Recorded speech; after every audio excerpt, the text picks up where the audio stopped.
다시 한번 귀한 찬양 감사드립니다.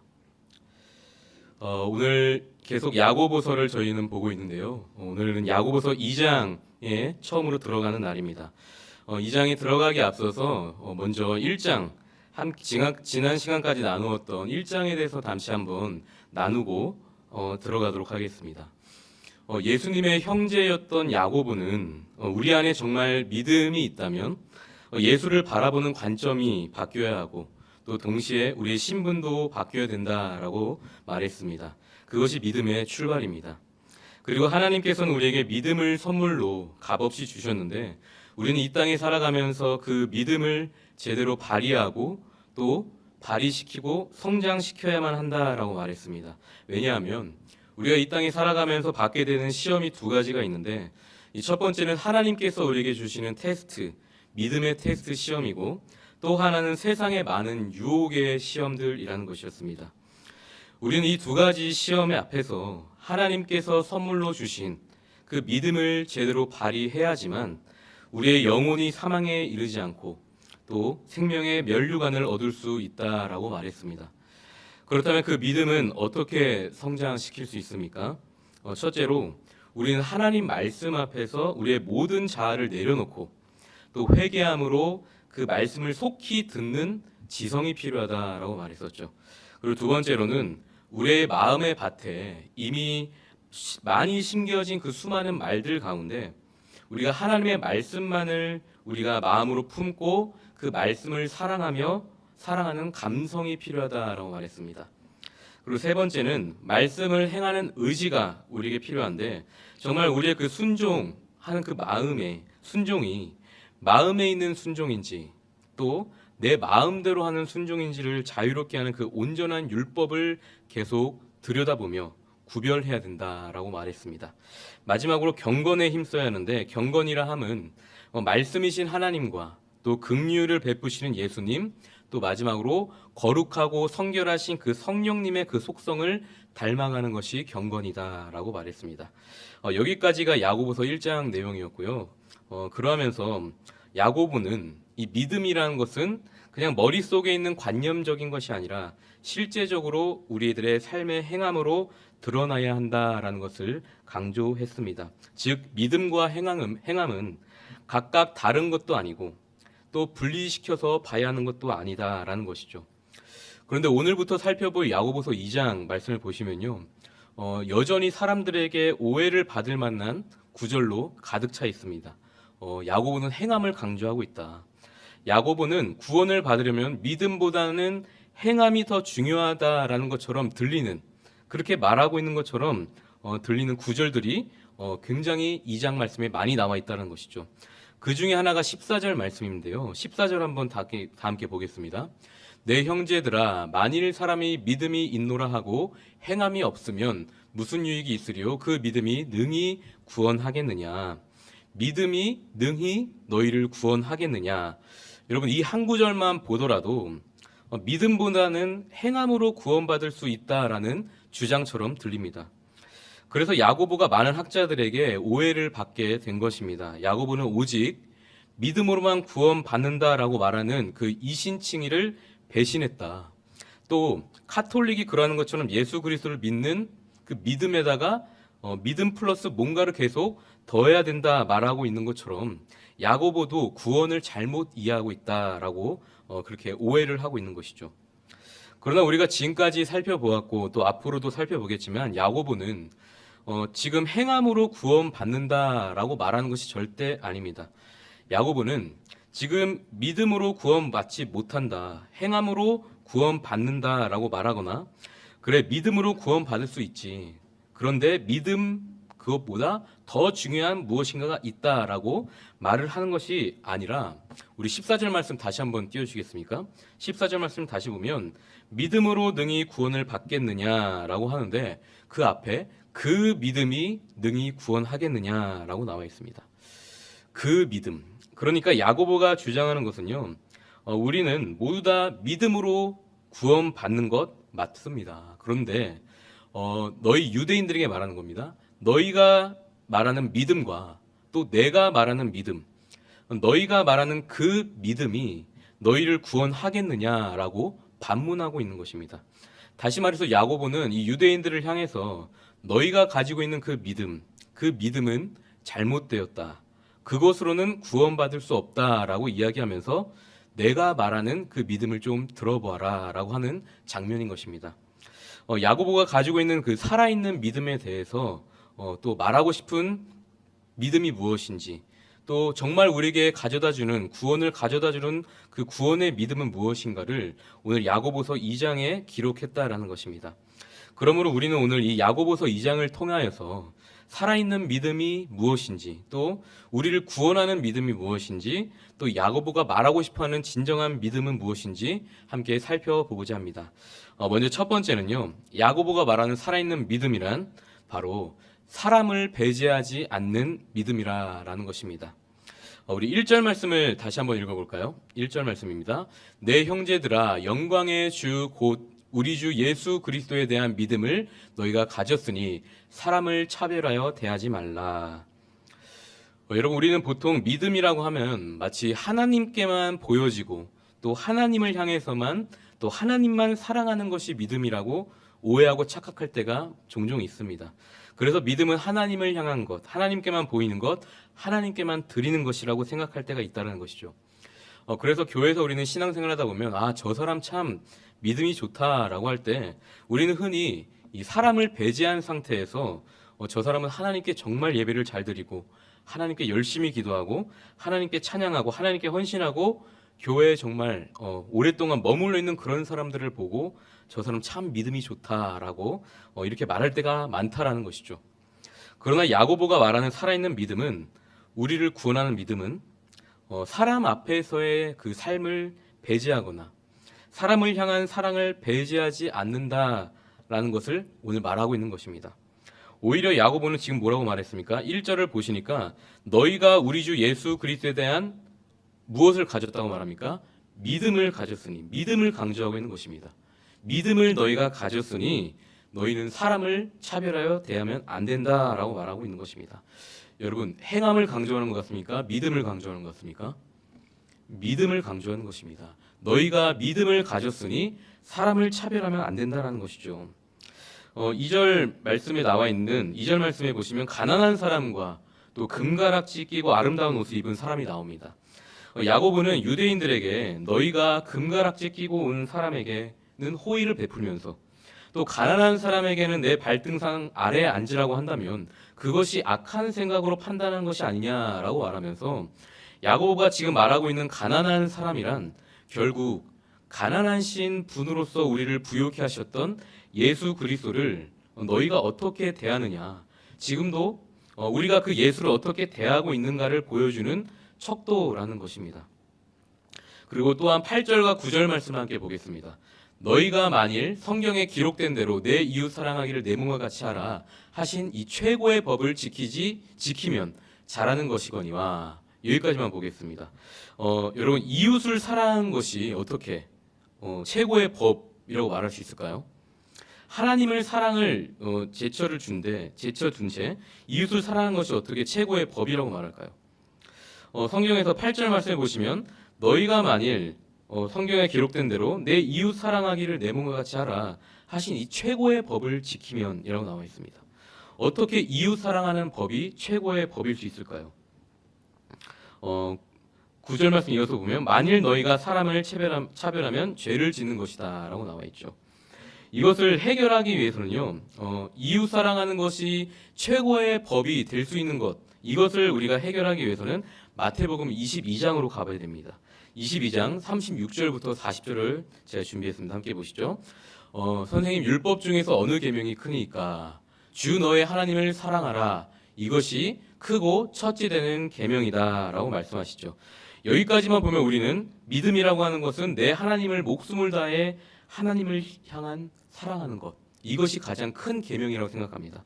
그런데 39절 이어서 보시면요, 둘째도 그와 같으니 라고 되어 있습니다. 둘째도 그와 같으니 내 이웃을 내 자신과 같이 사랑하라. 이 두 계명이 온 율법과 선지자의 강령이라는 것이죠. 마치 하나님의 사랑과 이웃 사랑은 동전의 이 양면과도 같은 것입니다.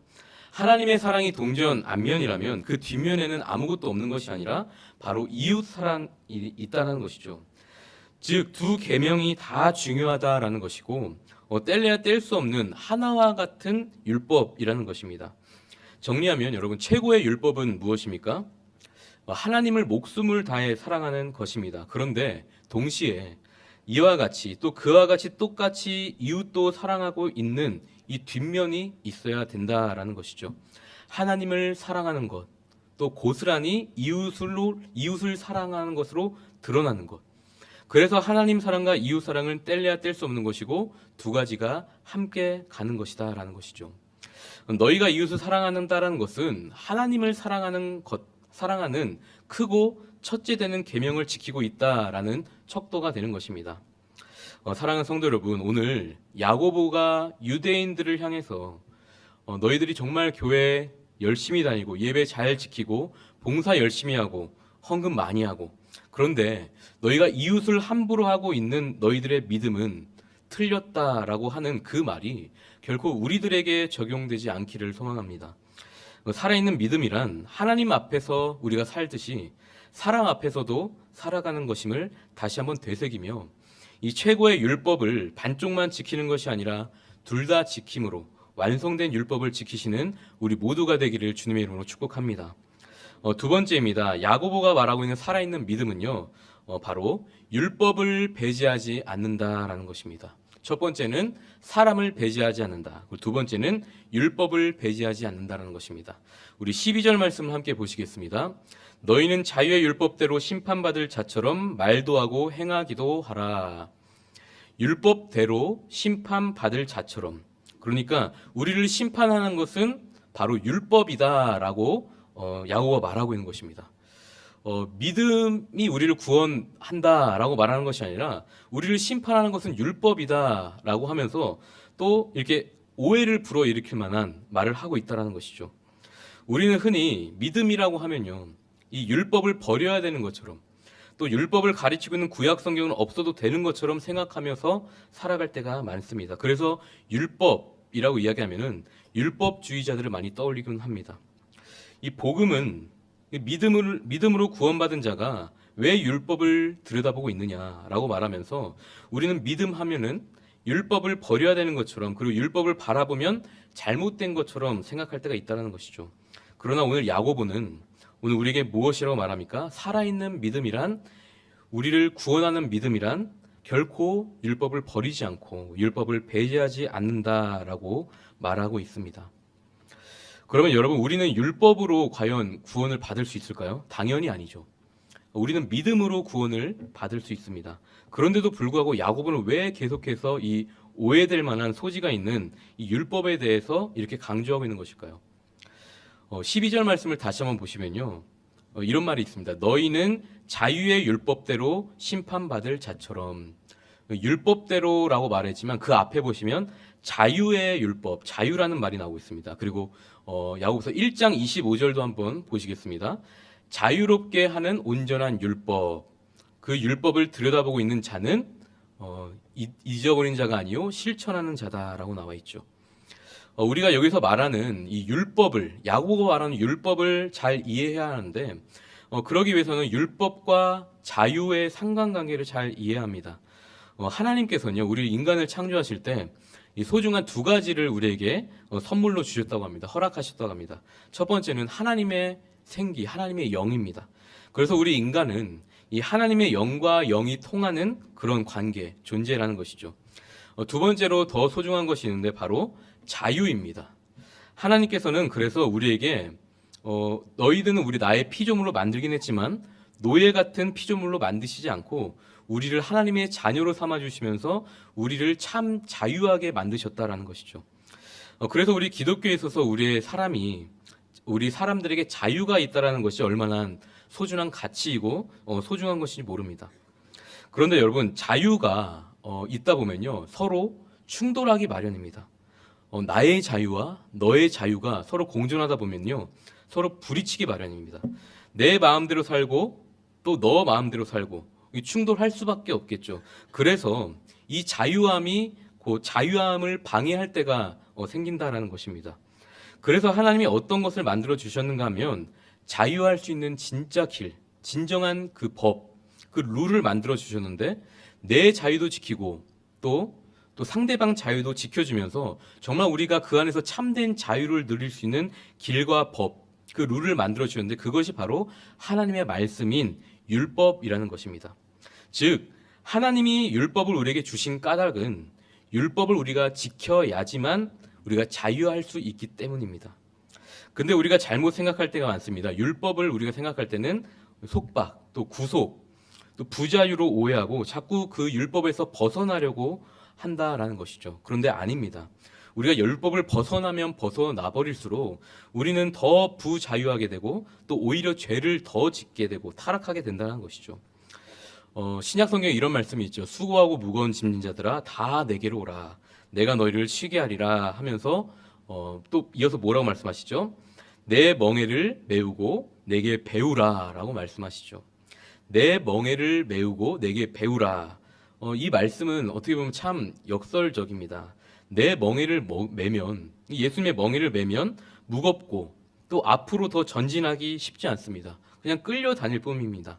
그리고 자유를 잃어버린다고 생각할 때가 있습니다. 그런데 하나님의 율법은 이 멍에 같은데 우리에게 참 자유를 주시는 그런 신기한 멍에라는 것입니다. 다시 말해서 율법은 하나님과 우리의 그 관계를 말해주는 것과 동일합니다. 여러분 율법을 하나님께서는 누구에게 주십니까? 바로 그 은혜를 입은 자들에게 하나님께서는 율법을 주십니다. 아무에게나 율법을 주시는 것이 아닙니다. 그래서 율법을 주시기 전에는 항상 먼저 은혜가 있다라는 것을 우리가 꼭 기억해야 합니다. 구약 성경을 예로 들면 이집트 백성들이 종노릇하고 있었던 이스라엘 백성들에게 이집트에서 그들이 탈출할 때, 출애굽할 때 하나님은 어린 양의 피를 그들에게 허락하셨습니다. 그래서 그 어린 양의 피로 말미암아 이 유월절과 또 무교절을 지나서 하나님의 구원받은 백성들이 거기서서 참 자유를 얻을 수 있게 하셨죠. 그리고 나서 하나님은 그냥 나오신 것이 아니라 또 그냥 이 길로 인도하신 것이 아니라 시내 산으로 인도하셔서 무엇을 주십니까? 바로 모세에게 명령하셔서 이스라엘 백성들이 지켜야 할 율법을 주셨다라는 것이죠. 그래서 출애굽기 3장 말씀을 보시면 처음부터 하나님 모세를 통하여 이스라엘 백성들을 출애굽시킬 때에 하나님의 처음부터의 목적은 무엇이냐면 유월절을 지나서 시내산에서 율법을 주는 게 목적이었습니다. 왜입니까? 이제 이집트로 벗어난 정말 은혜를 입은 그 백성들, 죄와 사망과 권세로부터 벗어난 그들이 진짜 자유를 누리기 위해서는 율법을 따라 살아갈 때 진정한 하나님의 백성으로 인간으로서 참 자유가 주어진다라는 것을 알려주기 위해서였다는 것이죠. 그러므로 야고보가 말하는 율법이란 이 모든 사람들이 자유롭게 하는 것이 아니라 하나님께 선택받은 자들, 구원받은 자들, 은혜 입은 자들, 어린 양의 피로 구원받은 자들이 그 진짜 자유를 누리며 살 수 있도록 길을 제시해 주는 것, 그것이 바로 율법이라는 것입니다. 그래서 우리가 그 율법을 바라보면서 따라갔을 때 우리는 구원받을 수 있다라는 것을 야고보는 말하고 있는 것입니다. 바라기는 우리 모두가 이 하나님의 영이 담긴 율법을 들여다보므로 또 참 자유를 얻게 되는 율법을 들여다보므로 하나님께서 무엇을 기뻐하시는지 또 내가 어떤 모습이 되기를 하나님께서 원하시는지 알아가며 신앙생활하는 우리 모두가 되기를 소망합니다. 그것이 바로 살아있는 믿음입니다. 그리고 마지막으로 한 가지, 오늘 2장을 통하여서 야고보가 말하고 있는 살아있는 믿음이란 바로 행함을 배제하지 않는 믿음을 말하고 있습니다.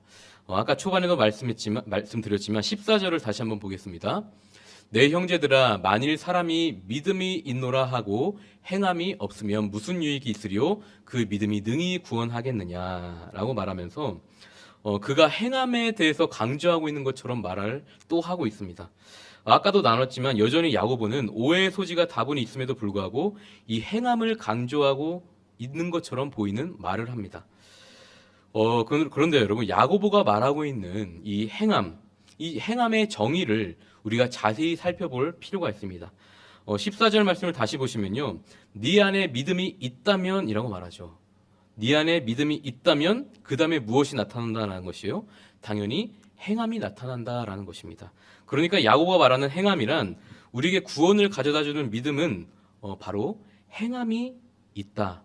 행함이 나타났을 때 너희가 믿음이 있다라는 것을 보여주는 증거라는 것이죠.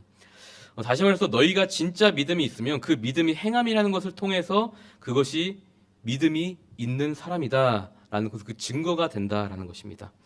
18절 말씀도 함께 보겠습니다. 어떤 사람은 말하기를 너는 믿음이 있고 나는 행함이 있으니 행함이 없는 네 믿음을 내게 보이라. 나는 행함으로 내 믿음을 내게 보이리라. 행함이 무엇을 보여준다라는 것입니까? 내 믿음을 보이리라 라고 말하고 있죠. 그리고 또 17절 말씀을 함께 보겠습니다. 이와 같이 행함이 없는 믿음은 그 자체가 죽은 것이라. 행함이란 결국 이 믿음이 있다라는 것을 보여주기도 하지만 믿음이 이 잠깐 주어지고 말았던 것이 아니라 계속해서 내 안에서 살아있다라는 것을 보여주는 증거라는 것입니다. 여러분, 믿음도 일시적인 믿음이 분명히 있습니다. 잠깐 우리 안에 믿음이 있는 것 같아 보이는 그런 순간들이 있다는 것이죠. 하지만 믿음은 일시적인 것이 아니라 예전에 우리가 하나님을 만났다고 해서 우리가 믿음 있는 것이 아닙니다. 믿음은 현재 진행형이 되어야 됩니다. 그렇기 때문에 너희에게 지금 현재 믿음이 있다면 그것이 행함으로 나타나야 된다라는 것이죠. 그런데 지금 야고보는 우리를 구원하는 믿음은 일시적이지 않다라는 것. 그래서 행함이라는 것은 결국 믿음이 살아있다라는 것을 보여주게 된다는 것이죠. 그러면서 마지막 2장을 마무리하면서 야고보는 26절에서 이렇게 말합니다. 영혼 없는 몸이 죽은 것 같이 행함이 없는 믿음은 죽은 것이라. 다시 말해서 행함이라는 것은 또 우리를 구원으로 가져다 주는 것은 믿음이 살아있다라는 것을 보여주는 증거가 된다라는 것입니다. 그리고 야고보가 말하는 행함이란 결국 21절도 한번 보실까요? 이번엔 아브라함을 예로 들고 있는데요. 우리 조상 아브라함이 그 아들 이삭을 제단에 바칠 때 행함으로 의롭다 하심을 받은 것이 아니냐. 내가 보거니와 믿음이 그의 행함과 함께 일하고 행함으로 믿음이 온전하게 되었느니라. 이 말은 행함이 있어야지만 믿음이 온전하다라는 말이 아니고 행함이 있어야 이 믿음이 진짜다라는 것을 증명하는 증거라는 것입니다. 여러분 생각해 보면 창세기 15장에 보시면 아브라함이 하나님께서 의롭다 칭함을 받았습니다. 그의 믿음으로 의롭게 여기시는 장면이 창세기 15장에 나옵니다. 그리고 네가 아들을 낳을 것이고 내 자손이 모래알같이 많을 것이다 라는 그 말을 아브라함이 믿었습니다. 믿었다라는 것이 중요하시죠. 그런데 그때에도 아브라함이 그 믿음으로 하나님을 의롭게 여겼습니다. 그런데 그 믿음이 아브라함 안에 있었던 그 믿음이 죽지 않고 계속 살아 있어서 창세기 22장에 오면은 그 아브라함이 아들을 그렇게 백세 얻은 아들을 바치는 그 행함이 있었다라는 것입니다. 행함이 나타나기까지 그 믿음이 쭉 살아서 갔다라는 것입니다. 그렇기 때문에 아브라함은 15장의 믿음으로 의롭다함을 받았지만 22장의 행함으로써 그 믿음이 진짜다라는 것을 증명했다라는 것을 우리에게 말하면서 이 행함이란 결국 믿음이 있다라는 것과 또 살아있는 믿음, 구원받은 믿음이라는 것은 그 믿음이 살아있다라는 것과 또 이 믿음이 참이다라는 것을 증명하는 증명이다라는 것을 우리에게 말하고 있는 것입니다. 말씀을 정리하도록 하겠습니다. 이제 우리는 행함과 믿음을 분리해서 봐서는 안 됩니다. 또 비교해서 보는 것이 아니라 대조해서 보는 것이 아니라 오늘 야고보가 말했던 너희들의 믿음과 또 야고보가 말하는 믿음을 대조해서 봐야 됩니다. 행함과 믿음을 대조해서 보는 것이 아니라 우리가 갖고 있는 믿음과 야고보가 말하는 믿음을 대조해서 봐야 합니다. 야고보가 우리에게 아주 유대인들에게 도발적으로 질문하죠. 그 믿음, 너희가 구원받았다고 말하는 그 믿음, 너희가 가지고 있다라고 하는 그 믿음이 정말 너희를 구원할 수 있는 믿음 같으냐? 이렇게 묻는 야고보를 통해 하시는 하나님의 질문 앞에 우리가 섰을 때 우리가 당당하게 아멘 할 수 있으려면 우리가 첫 번째로 살펴봤듯이 하나님을 사랑하는 것처럼 또 하나님 앞에서 사는 것처럼 또 사람들 앞에서도 또 이웃 앞에서도 그들을 사랑하는 사람이 되어야 된다라는 것을 우리가 꼭 기억하길 소망합니다. 또한 믿음으로 구원을 우리가 받았다면 그 복음을 계속해서 계시해주고 있는 우리 안에 계신 성령으로 말미암아 빛을 비춰주고 계신 그 율법을 바라보고 그 율법대로 나아갈 때 우리는 당당하게 아멘할 수 있을 것입니다. 그리고 마지막으로 세 번째로 하나님이 우리에게 주시는 대로 하나님이 말씀하신 대로 내가 믿습니다라고 입에만 그렇게 말을 하는 것이 아니라 생각만 하는 것이 아니라 우리의 삶 속에서 행함으로 드러날 때 그 믿음의 증거로 행함으로 했을 때 우리는 당당하게 아멘 할 수 있다라는 것입니다. 오늘 이 세 가지를 꼭 기억하시고 또다시 우리에게 주어진 일상으로 다시 돌아가 하루하루를 살아갈 때 우리의 믿음이 나를 구원할 수 있는 믿음이 살아있는 믿음입니다. 구원 있는 믿음입니다. 라고 아멘 할 수 있도록 우리의 믿음을 다시 한번 점검하고 그러한 믿음으로 살아가는 우리 모두가 되기를 예수 그리스도의 이름으로 축복합니다. 함께 기도하겠습니다. 하나님, 이 시간 우리 안에 있는 믿음, 그 믿음이 정말 살아있는 믿음인지 다시 한번 돌아보길 소망합니다. 야고보는 하나님을 사랑하는 그 최고의 율법이 그와 같이 이웃을 사랑하는 것이라고 말합니다. 우리가 하나님을 사랑한다고 하면서 사람을 배제하지는 않았는지요. 또한 율법의 참된 의미를 잊어버린 채 은혜를 배제한 채 율법만으로 살아가려고 하거나 또 율법을 배제한 채 은혜로만 살아가려고만 하진 않았습니까? 또한 영혼이 없는 몸처럼 행함이 없는 믿음으로 살아가면서 나는 믿음이 있다라고 말하진 않았습니까? 간절히 바라기는 하나님만큼 사람을 사랑하게 하시고 또 하나님의 영이 담긴 율법을 바라보며 또 행함으로 그 믿음을 인정받는 우리 모두가 되게 하여 주시옵소서. 그리하여 우리의 믿음이 살아있는 믿음이 되게 하셔서 하나님 나라를 이루어가기에 부족함이 없는 하나님의 자녀로 세워져 가게 우리에게 은혜를 베풀어 주시옵소서. 감사드리며 이 모든 말씀 우리 구주 예수 그리스도 이름으로 기도드리옵나이다. 아멘.